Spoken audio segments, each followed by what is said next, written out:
and good morning or good afternoon. Welcome to the Nonprofit Show. Wherever you might be joining us, we're glad you're here. Today, Julie and I have a guest with us.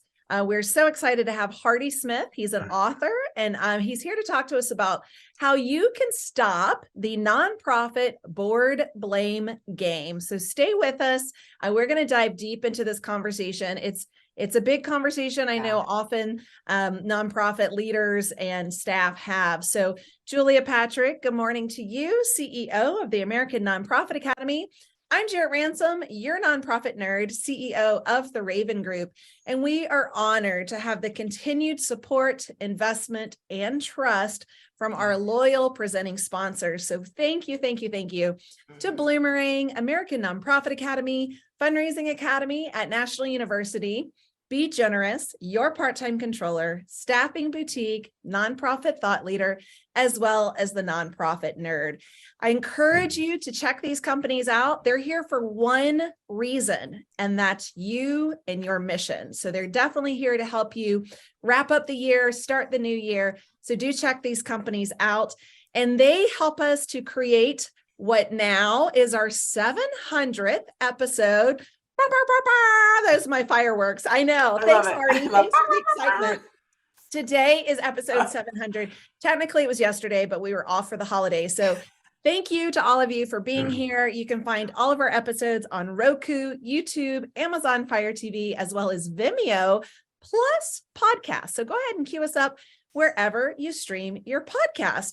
So Hardy, thank you for that excitement. I know before you even came on the show, you wanted to confirm when the 700th was. So I wish that we could have, confetti fall down from the sky where you are, the ceiling.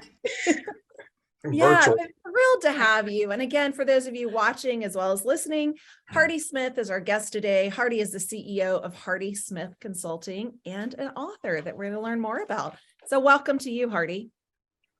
Thank you so very much. And I do want to confirm that I am not the NBA legend who will be on your show later this week. That I am not that guy. So I know. I can talk hoops. I like watching hoops, but NBA was not in my career path.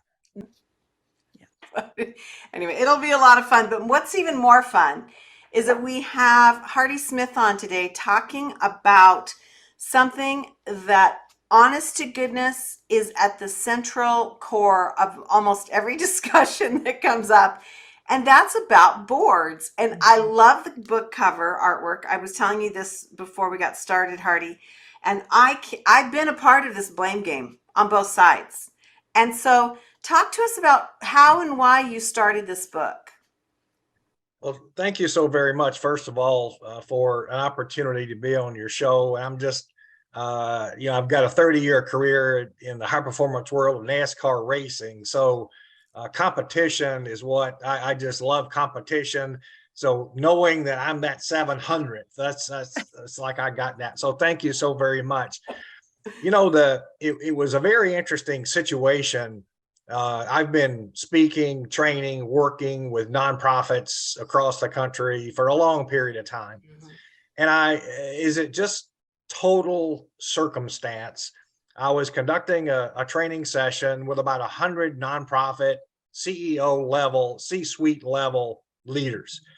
And I just asked, Julie, I just put the question out there, what's your number one problem? And I'm just going to tell you, you would think it was scripted, but it wasn't. And the room just yelled back at me. The board members, why don't those board members do what they're supposed to do? Right. And Julia and Jared, the force of that answer, I mean, it caused me to kind of take a step back in the room. And then the room went totally silent. So the first response was my first aha, there's something here. Then the second aha was when the room went totally silent. And all of those nonprofit leaders realized they just affirmed something that they probably knew, but didn't realize everyone else had the same problem. So two big ahas. I said, I've got to get into this. Because obviously, if you're in the nonprofit sector, the subject, there are two big main subjects.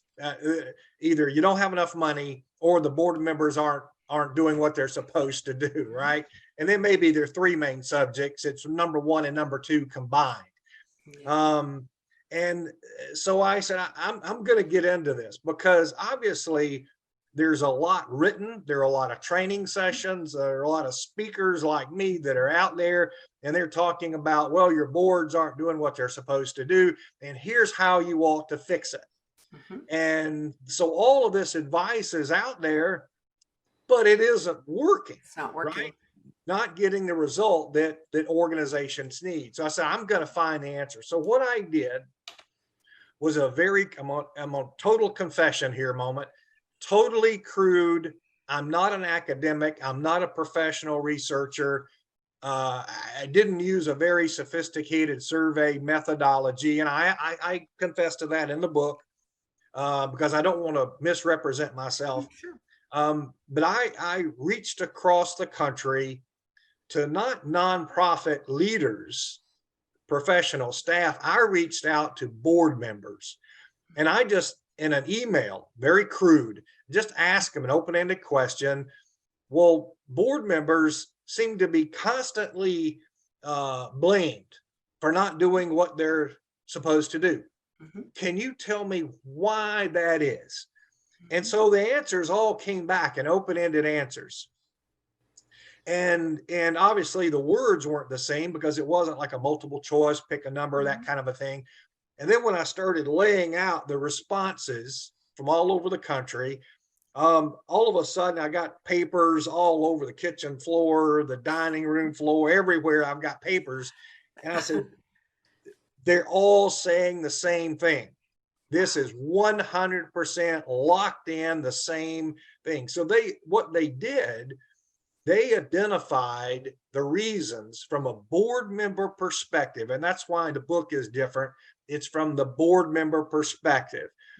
They identified why once good board members turn off and become disengaged. And then they outlined, so what the book does is share their thoughts. It shares the solutions and, more importantly, the how-tos on to fix this. So I don't have a fire extinguisher that I can, but I was listening to you. I was binge listening to watching the nonprofit show during my Christmas Eve wrapping, and then when I'm listening to the Bloomerang report and Ann's comments, and then when you said, "Oh my God, my hair's on fire," I just started screaming and laughing, and it was hilarious. But I don't have a fire extinguisher. Let's talk about that. I have the book, so that'll help you. Yeah. It's really an interesting thing because you are right. We talk about this a lot. We talk about this a lot on the nonprofit show, individually, in the orbits that we run in. But let's start with board recruitment and retention. And if you are working with a deck that's not so great and the hands that you've been dealt, how do you even move forward? It's kind of got to start from that very moment you bring somebody onto the board. Can you talk to us about that a little bit? Absolutely. And the blame game comes, so let me answer that question with this lead in. The blame game comes from the realization, that's the big reveal, that while board nonprofit professionals are blaming board members for not doing what they're supposed to do, the board members are blaming the nonprofit staff. So it is a blame game, and who wins in that blame game? And that's why that creative two fingers of blame are pointing to each other on the cover. Perfect. So number one, if you've got board members who aren't doing what they're supposed to do, you probably have the wrong board members to start out with. So, take a look at your processes and procedures. I advocate recruit board members with purpose and process. So how familiar does this sound? You know, the Yeah. annual meeting is in January because it's in every year in January. And November is the last board meeting of the year. Mhm. And you have 2 board seats that are open that haven't been filled yet because you haven't been recruiting board members with this intentionality. And the big push is, oh, well, does anybody know anybody that we can fill these 2 seats with because elections in January? Oh, Right. well, I know somebody. Yes. Okay. Well, you got 2 people you're going to grab. There is no advanced conversation. There is no background checks. I mean, go figure, you'd go do a background check on a Right. potential candidate for your board. Duh.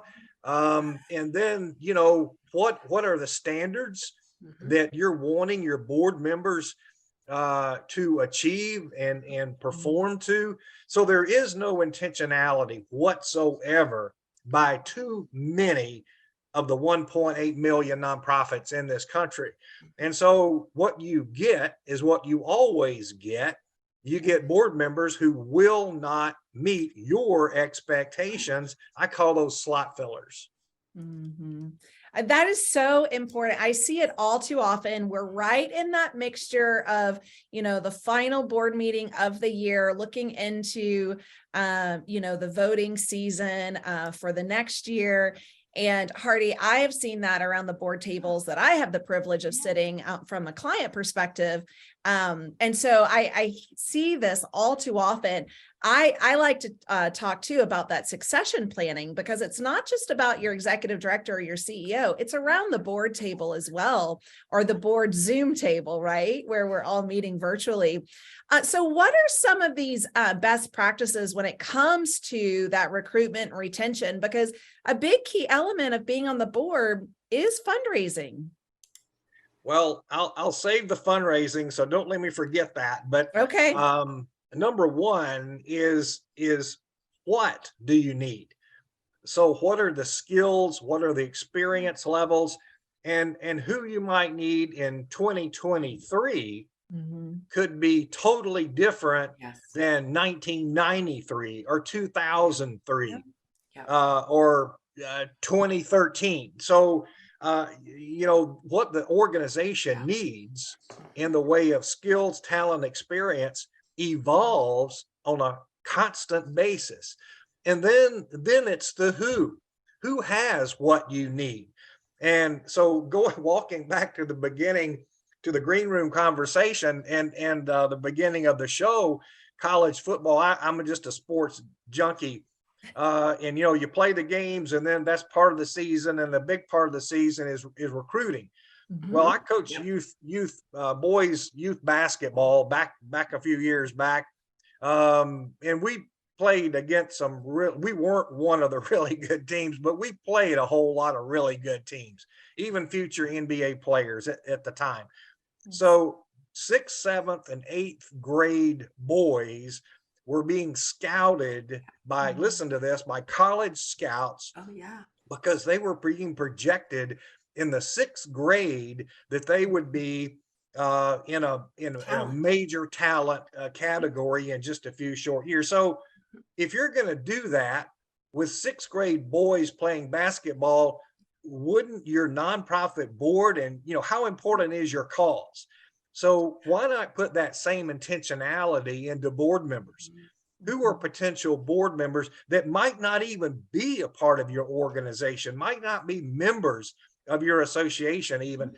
So who out there could be a potential board member, and go out there and put them on that prospect list and build a pool of candidates that you can work with. And then in the recruiting phase, you have got to have intentionality, and you have got to have the one-on-one conversation. So if I'm interested, gosh, we've got to get Jared on our board. She is a 5-star recruit if there ever was one. And Jared, we're so interested in having you on our board. And by the way, here's the expectation we have of you. Right. And then stop and listen. Yeah. Is Jarrett saying yes, or is Jarrett saying, well, really, I'm too busy, I can't do that? But we're mindful that clock is ticking on filling that seat. And even though Jared is telling us she can't fulfill the obligation, we keep pushing her to say yes. And then now we've got a board member on our board who gave us every reason, told us she could not and would not do all that stuff, but we insisted on getting her. And then you want to know about the fundraising.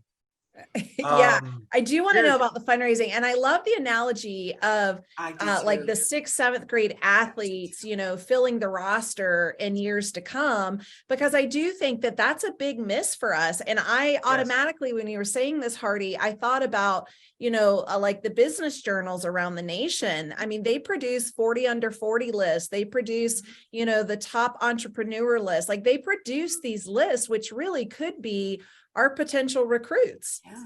Absolutely. And, you know, we all know the old saying about continuing to do what you've always done and hoping to get a different result. Insanity. I'm just going to tell you, my good friend, fellow speaker, Stephen Shapiro wrote one of his books, is one of my favorites. Our best practice is stupid. Well, I kind of tweaked on that with his permission. And I wrote an article. It's one of my favorites. Our nonprofit best practice is stupid.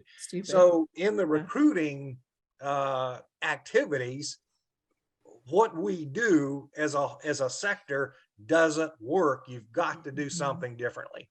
We do. Yeah, we do. So talk to us about the fundraising, because I know we've got another key topic to talk about before our time runs up. But talk to us about fundraising best practices, Hardy, for our board. Well, this is one of my favorites, and I'm gonna give a shout out to Ann from Bloomerang. Extremely compelling research. I can't wait to get into all of that. Yeah. But I'm gonna take for purposes of conversation, just being the contrarian challenger that I tend to be. Maybe it's that NASCAR thing. Why does it all work? If you remember the conversation, Julia, Ann said when she talked about the high percentage of nonprofits whose board members don't participate in fundraising. Right. If you remember what she said, and I wrote this down, how do we set those expectations for them? Right. That's the problem. That nuance is the problem. I agree. Here's my philosophy. If you want your board members to raise money, that's great. But understand, and nonprofits don't, it's selective memory here now. I'm challenging you. The number one purpose of a board member or a board is not fundraising.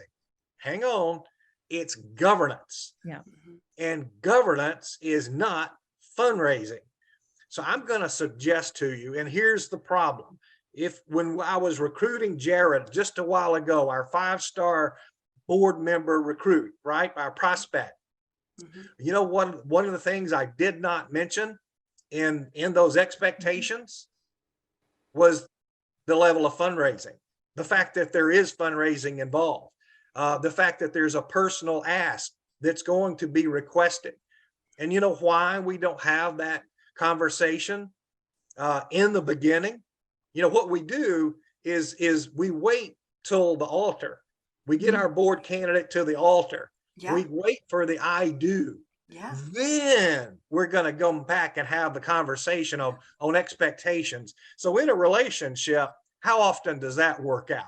You're going to fix them after you get them. You're too afraid you're going to lose them if you don't. So here's the situation. So now all of a sudden, we've got Jared on the board, and it's her first meeting. Oh, Jared, by the way, we do expect all of our board members to be involved in fundraising. And we do expect you to make a substantial personal gift. Well, you know what that is? In my opinion, that's bait and switch. Oh, yeah. And in the world of advertising, if I'm selling you a car or selling you a home, or if I'm selling you a new appliance for your kitchen, that's false advertising and it's illegal and I can go to jail. So the point is, we as a nonprofit sector, we set ourselves up for failure. Now, let's go a little bit deeper with this fundraising thing and how can we do better with it and get the engagement that we want. I'm going to suggest to you, as hard as I can push it, Julia and Jared, if your listeners today want board members to be fundraisers, you've got to get fundraisers. Not everybody is a fundraiser. Not everybody on the planet or those faces around the boardroom are interested or willing or want to ask someone else for money. Now, I know there are a lot of ways to be involved in fundraising. I know that. Right. But in the context of a direct solicitation, not many people ever want to ask someone else for money. And think about this. How often, we're expecting our board members to raise money, and in the recruitment process, we were talking to Jared. Well, what about Julia? Now Julia could be a prize for our board because she's on 5 other boards right now, and she served on 20 boards in her past. And you know what they say about if you want something done, who do you get? Ask a person who's busy. Person, right? Yep. So what about that? Let's dispel that myth really quickly. Yeah. How many of Julia's friends, customers, other sponsors are willing to be hit up every time Julia decides to go work for another worthwhile cause? Right. I'm suggesting go get someone who's not as involved as Julia is, someone that hasn't been tapped into yet. Right. Yeah. And their networks.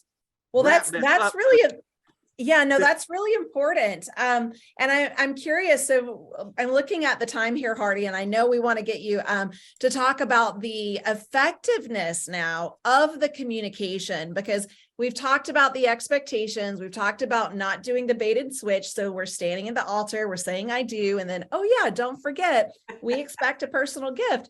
So how do you communicate this with those board members effectively? Well, the number one issue that in the research that I've done to answer the question, why don't board members do what they're supposed to do? The number one issue is poor communications. And it's not about more emails, more reports. It's about communicating effectively. So think about if everyone right now, all of your listeners, if you would just simply close your eyes, visualize all those faces around your boardroom.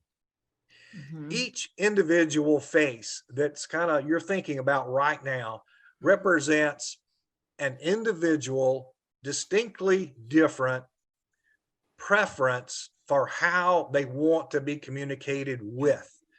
Right. How you communicate the message is the same, but how it's communicated. So what communication platforms? And there's multiple platforms. So is it email? Is it a report? Is it just a brief summary? When I worked for NASCAR, I worked for Bill France Jr., the CEO, chairman of NASCAR. And I'm going to tell you, whenever I walked in, he would say, Hardy, I don't need a full weather forecast. Is it raining? Yes or no? And then if he wanted to ask more questions, he certainly would and did. But the point is, some of your board members may want a phone call. Some of your board members may want a personal visit. So you've got to analyze that. And, how in the world can you know? You ask, maybe. Yeah. And when would you do the asking? Is in that recruiting phase, orientation phase, the onboarding phase. So you've got to be able to communicate effectively. And again, I'm going to repeat what I said earlier. When you're communicating this whole thing about fundraising, stop and listen, because the number one most important element in communication, we all know, is listening. So listen for what your board member is going to tell you. Yeah. And you can't assume. That's the biggest mistake. Yeah, that is a big mistake. I'm curious, and Julie is a big fan of this. How did board portals play a role in the communication? Did you hear that feedback from any of your solicitations? Board, well, it's kind of interesting. At the time of the research, board portals weren't a thing. Mhm. So not really, we're probably, but it's like anything else. You can't just tell your board, well, we have a portal, Right. and then, okay, how the heck do you use it? Right. And so you've got to, and they may not want to, from a staff standpoint, it might be the world's greatest idea. And I see some potential portal sources right there on the screen behind you. But it's got to make sense for the board, the people that you're trying to communicate with. Right. And that could change.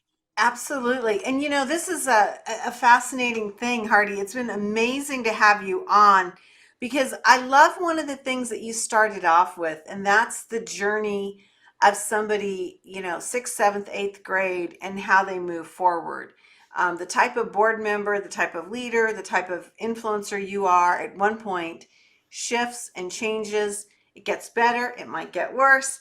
But this is a journey. And so as it is a journey for, our board members and our nonprofits, that is the journey of success. If you can understand that and follow it, it's really been cool to have you on and to hear what you have had to say. So much more that can come from Hardy Smith, given the amount of information that he has and the research that he's done. Check out hardysmith.com, and you really need to check out this book. I think it's just such a great way of helping you to understand maybe why you're getting frustrated.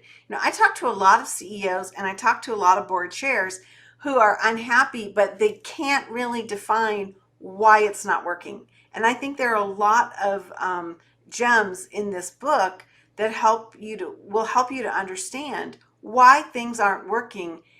And in some ways, they're very simple. Yeah. Hardy, remind us where we can get a copy. Amazon. Just go to Amazon. And perfect. It's right there. Amazon bestseller. It's right there, easy to find. Thank you so very much. Well, Stop the Nonprofit Board Blame Game by Hardy Smith. How to break the cycle of frustrating relationships and benefit from fully engaged boards. An amazing opportunity to learn how we can be more efficient and how we can be better. And I think we can all agree this is something that we need to understand and fully move forward. Again, I'm Julia Patrick. I've been joined by the nonprofit nerd herself. Spoiler alert, we talk about this concept a lot. We do.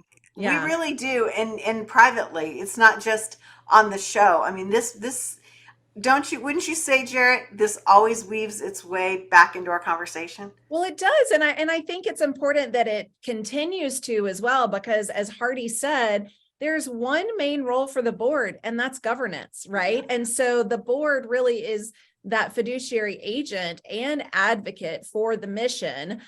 So yeah, I mean, I another spoiler alert, I think it'll continue through next year as well. Oh my God, we're giving it away. We're letting the cat out of the bag. Well, it's really true. And it's something that I agree with you, Jarrett. We're going to only continue to be speaking about it more and more. Hey, again, we want to thank all of our presenting sponsors who are so generous and have been with us now for most of these folks for 700 episodes. Bloomerang, American Nonprofit Academy, Fundraising Academy at National University, Be Generous, Your Part-Time Controller, Nonprofit Nerd, Nonprofit Thought Leader, and Staffing Boutique. I want to give a shout out to Staffing Boutique. They were our very first sponsor. They called us up and said, hey, we want to be a sponsor. And I was like, oh yeah, no problem. Never having an idea that this would be something that we would move forward on. Well, we thought we'd be on for 2 weeks, right? Let's be honest. So we didn't know we had a need for sponsorship. So yes, thank you to Staffing Boutique and Bloomerang that followed shortly after. So it's been an amazing journey. 700 today. March will mark our 4th year, and that will be here before we know it. Before we know it. It's been a pleasure and an honor, Jarrett Ransom, the nonprofit nerd, to work with you. Every day I learn something new. Every day I'm encouraged about Our community is doing amazing things, and it only gets better from here. So tomorrow will be another day. It'll be a very exciting another day, as it is with the nonprofit show. And as we like to wrap up today's episode and remind everybody our mantra again: stay well so you can do well. Hey, Hardy, thanks so much. We've really enjoyed this.